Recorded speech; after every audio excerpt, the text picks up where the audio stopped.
আল্লাহর হাবিব সাল্লাল্লাহু আলাইহি সাল্লাম যখন ঘর থেকে বেরোতেন তিনি একটা দোয়া পড়তেন। তিনি পড়তেন বিসমিল্লাহি তাওয়াক্কালতু আলাল্লাহ, মানে আল্লাহর নামে আর আল্লাহর উপর তাওয়াক্কুল করে আমি বেরোলাম।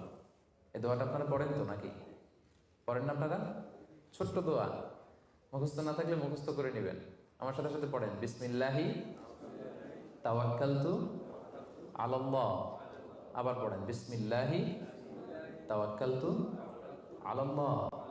আল্লাহর হাবিব সাল্লাল্লাহু আলাইহি ওয়াসাল্লাম ঘর থেকে বেরোয়ার সময়ও আল্লাহর উপর তাওয়াক্কুল করে বেরোতেন। এরপরে লম্বা করে আরো পড়তেন আল্লাহুম্মা ইন্নী আউযু বিকা আন আযিল্লা আও উযাল্লা আও আযিল্লা আও উযাল্লা আও আযলিমা আও উযলামা আও আজহালা আও ইউজহালা আলাই।